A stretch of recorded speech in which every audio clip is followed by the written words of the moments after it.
Sir ఇప్పుడు కేంద్రం నుంచి నిధులు మన ఆంధ్రప్రదేశ్కి రాష్ట్రానికి అమరావతికి ఎలా సహాయం ఉంది? ఒకవేళ రేపు పొద్దున ఏదన్నా ప్రభుత్వాలు మారి ఆగిపోతే మన అమరావతి పరిస్థితి ఏంటి? అమరావతి చట్టబద్ధ అయింది కదండి. నిర్మాణ పనులు ఎందుకు ఆగవు? గ్యారంటీ చేస్తారు నిర్మాణ పనులు. ఈ 3 సంవత్సరాల్లో నిర్మాణ పనులు మొత్తం వాళ్ళ గవర్నమెంట్ పనుల వరకు పూర్తి అయిపోతాయండి. ప్రైవేట్ కొద్దిగా ఆగితే ఆగాలి, దానికి ఎవరు కాదను. అవి మాత్రం ఖచ్చితంగా అయిపోతాయి. నరేంద్ర మోడీ గారు కూడా సానుకూలతగా ఉన్నాడు ఆంధ్ర రాష్ట్రానికి. అప్పుడు విభజన హామీలు మొత్తం కూడా ఆయన కొన్ని సరి చేస్తున్నాడు, ఇంకా సరి చేస్తాడు ఆయన. అంతవరకు గ్యారంటీగా ఉంది. ఎందుకంటే వాళ్ళది ఎన్డీఏ గవర్నమెంట్ కదా. దానికి కూడా నేనేమి కాంగ్రెస్ వాదిగా ఏం మాట్లాడతలేదు. అందరికీ మాకు మాత్రం చేస్తున్నాడు. రాజధానికి ఆయన ఉన్న సహాయ సహకారాలు పూర్తిగా అందిస్తున్నాడు. సార్ మీకు ఇచ్చిన ప్లాట్లు, రెక్టబుల్ ప్లాట్లు ఏదైతే ఉన్నాయో, ప్లాట్లో వాయిస్ గెలవలకి పరపతి గెలవలకి ముందు వచ్చినాయి, రోడ్డు పక్క వచ్చినాయి, తూర్పు ఫేస్ పర్మిట్ వచ్చినాయి. నాలాంటి అమాయకుడికి కొంచెం ఇబ్బందిగా ఉన్న వాడికి వీధి సోల, చెరువుల పక్కన, కాలువల పక్కన, శ్మశానాల పక్కన వచ్చి అన్నారు. ఏది వాస్తవం? నిజంగా సమాధుల పక్క, శ్మశానాల పక్కన, చెరువుల పక్కన, కాలువల పక్కన వచ్చినాయా అంటే ఏం చెప్తారు మీరు? ఏది వాస్తవం? ఇది బయటికి వచ్చే ప్రచారం 29 గ్రామాలు, అవును, 33,000 ఎకరాలు, 29,000 మంది రైతులు ఇచ్చారండి. ఎవడో ఒకటి చెబుతాడండి, ఒక్కడికి వచ్చింది సూలు. ఆ మాటలో వాస్తవం అనేది వాస్తవేనా? అది లాటరీ అనేది పక్కన పెట్టండి. ఆ రోజు శ్మశానాలు, చెరువులు, కాలువల పక్కన ఇచ్చే మాట వాస్తవం కాదు. శ్మశానాలంటే ఎక్కడ శ్మశానం కాతి కొద్ది తగిలినాడు వాడేయాలి మా మాట్లాడుతుంది. ఎక్కడైనా ఒకసారి తగిలిందేమోనండి, తగలలేదని నేను అన్నాను. అంతేగాని శ్మశానాల్లో ప్లాట్లు ఏమి ఇవ్వలేదు. శ్మశానాల ప్లాట్లు ఇచ్చి ఒప్పుకుంటారా? ఇలా ఎస్సీ శ్మశానం ఉంది, దాంట్లో చంద్రబాబు నాయుడు ప్లాట్ ఇచ్చి ఒప్పుకుంటారు వాళ్ళు?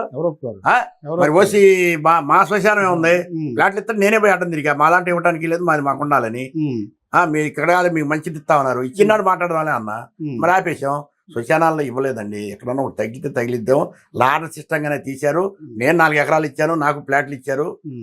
ఏమండి 5,000 గజం చిల్లర వచ్చింది నాకు. ఎక్కడ అప్పుడు పరాటా సూప్ కొంతమందికి ఉంటుంది, తూర్పు కొంతమందికి ఉంటుంది, ఉత్తరం కొంతమంది. ఒకేసారిగా ఒకటి గీయటానికి ఒకే ప్లాటు మొత్తం తూర్పు గీయటానికి తూర్పు చివర్లు వేస్తారా రోడ్డు? ఏమండి అందరు తూర్పు గీయటానికి దాన్ని తగ్గట్టుగానే ఇచ్చారు. దాన్ని వంచన చేయడానికి లేదా ఆయాల సిఆర్డీ వాళ్ళే మరి లాటరీ సిస్టమ్ మీద తీశారు. నాకు లాటరీ, ఆ లాటరీ ప్రకారం వచ్చింది. అంతేగాని నిన్ను చూసి ఒక ఫ్లాటు, నన్ను చూసి ఒక ఫ్లాటు, అది ఆర్కే కనుక అన్నట్టుంటుంది, ఏబిఎన్ ఆయన అన్నట్టుంటుంది. వాళ్ళ పిల్లలు ఆడ కొన్నారంట, అది నేను పోయి చూసా. అవి ఏమి లేవండి. ఇవన్నీ పేక్ మాటలు, పేక్ వ్యవహారాలు, పేక్ కథలండి. ఏమి దొరకపోతే వైసీపీ వాడు ఏదోటి పట్టుకుంటాడండి, అంతే. మురళీమోహన్ గారికి కూడా ఎక్కడ నుంచి తీసుకొచ్చి ఇక్కడ రాజధానిలో ఇచ్చారు భూములు అంటారు, నిజమేనండి? అది మురళీమోహన్ గారు మరి అక్కడ ఇచ్చాడు కదా, ఇక్కడ గన్నవరం ఇచ్చారు కదా.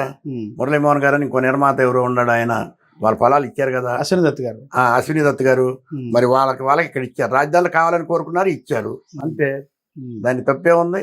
తప్ప వాళ్ళు అడిగారు, ఈయన ఇస్తానన్నాడు, ఆయన భూములు ఇచ్చాడు విమానాశ్రయానికి, ఆ భూముల కింద ప్లాట్లు ఇచ్చారు, రిటర్న్ ప్లాట్లు కొట్టారు, అంతేగాని తప్పే ఉంది దానికి. సాయంత్రం 6 తర్వాత అమరావతి ప్రాంతంలో చీకటి పడిన తర్వాత ప్రాంతం అంతా కూడా నిర్మానుషంగా ఉంటుంది, మనిషి కనపడే పరిస్థితి ఉండదు అనేది ఒక ప్రచారం. ఇందులో వాస్తవం మీరేమో డే అండ్ నైట్ వర్కులు జరుగుతున్నాయి, రాత్రి 10 గంటలకు కూడా వర్కులు జరుగుతున్నాయి అని మీరు చెప్తారు. 3 డ్యూటీలు జరుగుతున్నాయి, 24 గంటలు కదండి. తెలుసుకోమనండి, మాట్లాడేవాడు తెలుసుకోమనండి. మరి 24 గంటల రోజుకి 3 షిఫ్ట్లుగా తిరుగుతున్నారు. రమ్మనమానండి, నేను చెప్తా ఏ షిఫ్ట్కి ఎవరెవరు ఉండేది. ఇంజనీర్లు కూడా 8 గంటలకు ఒక డ్యూటీ, 8 గంటలకు ఒక డ్యూటీ, 8 గంటలకు ఒక డ్యూటీ. వాళ్ళు భార్యలు తెచ్చుకున్నారు, కుటుంబాలతో వచ్చారు, వాళ్ళు షెడ్లు వేసుకున్నారు, బ్రహ్మాండంగా వాళ్ళు కాపురాలు చేసుకుంటున్నారు. 8 గంటలకు ఒక డ్యూటీ, 8 గంటలకు ఒక డ్యూటీ. రమ్మనమానం 3 షిఫ్ట్లుగా చేస్తున్నారు. వాడు ఎవరో అనేవాడు ఎవడో రమ్మనమానని నేను చూపిస్తా. ఆ షిఫ్ట్లో ఉండే ఆ ఫ్యామిలీలను, ఆ వర్కర్లని, ఆ పనులు చేసేవాళ్ళని. అంటే 6 దాటితే నిజంగా జనాలు కనపడుతున్నారా? బ్రహ్మాండంగా, అసలు దేవి దీప్మానంగా ఉంది. లేదు నా దగ్గరకు రాకపోతే కనకదుర్గం గట్టెక్కి చూడమనండి, వాస్తవాలు తెలుస్తాయి. కనకదుర్గం గట్టి సగానికి ఎక్కితేనే రాజధానికి వెళ్ళి పనవడి తిరిగి చూస్తే అసలు రాజధాని ఏందా, రాజధాని వైభవం ఏందో తెలిసింది. అది సరికి మాటలు చెబుతా. ఇప్పుడు అమరావతి రైతులకు సంబంధించి ఏదన్నా అసంతృప్తిగా ఉన్నారంటే ఏం చెప్తారు? అసంతృప్తి అంటే ఇప్పుడు మీరు అన్నారు ఇచ్చిన హామీల్లో ఇంకా అమలు కాలని సమస్యలు ఉన్నాయండి. అమలు కాలని ఉన్నాయి, అది చెప్పంటారా? చెప్పండి. అమలు కాలని ఉన్నాయి. ఏమున్నాయి? కాలేజీలో ఆ రోజు ఇటు కాలేజీ కానీ, ఎస్ఆర్ఎం కాలేజీ కానీ, ఇంకో కాలేజీ ఏదో ఉంది.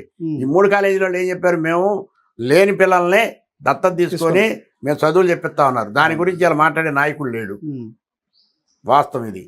మరి మాకు ఆరోగ్యశ్రీ కార్డులు ఇచ్చి బ్రహ్మాండంగా ఆరోగ్యం అంటున్నారు. నేను కన్ను చూపిస్తానికి మందరం వెళ్తే ఆయనకి ఆ మందనం కంటి ఆసుపత్రి హాస్పిటల్. ఆయన ఏం పేరు ఆయన పేరు నాకు తెలియదు. నేనైతే చదువుకోలేదండి. నేను 3 రోజులు తిరుగుతుంటే నా కన్ను చూసేవాళ్ళు లేడు. మరి అట్లాంటివి ఉన్నాయి, లేవని నేను చెప్పట్లా. లొట్టుకులు అనేది ఏ గవర్నమెంట్ అయినా ఉంటాయి, చిన్న చిన్న లోపాలండి. భగవంతుడే అందరికి మంచోడు కాదు. ఆలోచించుకోండి, ఎవరైనా తప్పు మాట్లాడేవాళ్ళు ఆలోచించుకోండి. భగవంతుడే అందరికి మంచోడు కాదు. కొంతమందికి చెడు ఉంటుంది, కొంతమందికి మంచి ఉంటుంది. కొన్నాళ్ళు 4 నెలలే వర్షాకాలం, 4 నెలలు శీతాకాలం, 4 నెలలు ఎండాకాలం. మరి కాలాలే మాట్లాడితే మనం ఎంత, మన పిస్తాది ఎంత, అది ఆలోచించుకొని మాట్లాడాలి ఎవరైనా మాట్లాడినా కానీ. రేపు భవిష్యత్తులో జగన్మోహన్ రెడ్డి మళ్ళీ అమరావతి రాజధానికి నేను అంగీకరిస్తాను మా పార్టీ అంటే అంగీకరిస్తారా, ఏం చెప్తారు మీరు? ఏమండి, నేను వాళ్ళ భాషలో మాట్లాడమంటారా, నా భాషలో మాట్లాడడం? కడుపు మండిపోతుంది ఆయన మాట్లాడే మాటలకి. చెప్పండి. ఏం పీకుతారో వాళ్ళు. ఇంకా చట్టబద్ధత అయింది. కేంద్ర సంస్థలు కూడా వస్తున్నాయి. 2400 కోట్లు, 2450 కోట్లు మొన్న ఇచ్చాడు మోడీ ఆయన పుట్టినరోజుకి. మరి వాళ్ళు కూడా 4-5 రోజుల్లో పనులు మొదలు పెడతారు కేంద్ర సంస్థలో. ఇంకేది ఆయన పీకేది? ఆయన కాదు, ఎవడైనా ఏం పీకుతాడు అంటే ఇప్పటికే మరి వాళ్ళు మీరైనా స్టైల్లో వాళ్ళు ఏం చెప్తారంటే సీఎం ఎక్కడుంటే అక్కడ రాజధాని అవ్వద్దు, రేపు పొద్దున మనము మార్చొచ్చు అంటారు. నిజంగా మార్చొచ్చా? మార్చాతి చట్టబద్ధ అయిన తర్వాత ఎవరల్లా కాదు, అది ఎవరల్లా కాదు. 100కి 100 పాళ్ళు కాదు, 200 పాళ్ళు కాదు. ఒక గవర్నమెంట్ ఒక చట్టబద్ధ చేసిన తర్వాత ఎట్ట మారుతారు? మారలేరు, ఎవరల్లా కాదు. నువ్వు చెప్పిన దానికి, నువ్వు అడిగిన దానికి నేను క్వశ్చన్ సమాధానం చెప్పాలి కానీ నువ్వేదో అడిగావని నేను ఏదో చెప్తే సరిపోద్దా? నువ్వే ప్రశ్న అయితే అడిగా ఆ ప్రశ్నకి జవాబు చెప్పాలి నేను, అంతే కదా? మరి అదేనా అంతేనండి. చట్టబద్ధత అయిపోయింది, ఎవడల్లా కాదు, ఎవడ పీక్కునేది ఏమి లేదు. జగన్మోహన్ రెడ్డి రావచ్చు, లేదా ఇంకోటి రావచ్చు, లేకపోతే పవన్ కళ్యాణ్ రావచ్చు, ఎవరు పీకేది ఏం లేదు.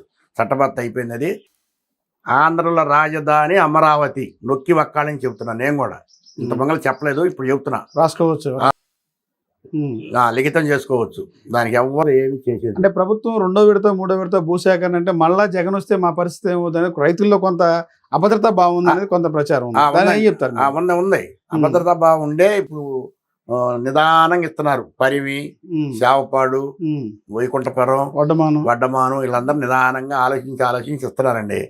ఎందుకంటే గతంలో జరిగిన కష్టాన్ని వాళ్ళు చూశారు కదా, సరిహద్దు గ్రామాల వాళ్ళు. ఆ కష్టం, మేము పడ్డ కష్టం మామూలు కష్టం అండి. నిద్ర లేని రాత్రులు గడిపాం, అన్నం తినని రోజులు గడిపాం. పండగ లేదు, పబ్బం లేదు, పండగ లేదు, ఏమీ లేదు. రోడ్డు మీద కూర్చొని అన్నాలు తిని బతికాం 5 సంవత్సరాలు.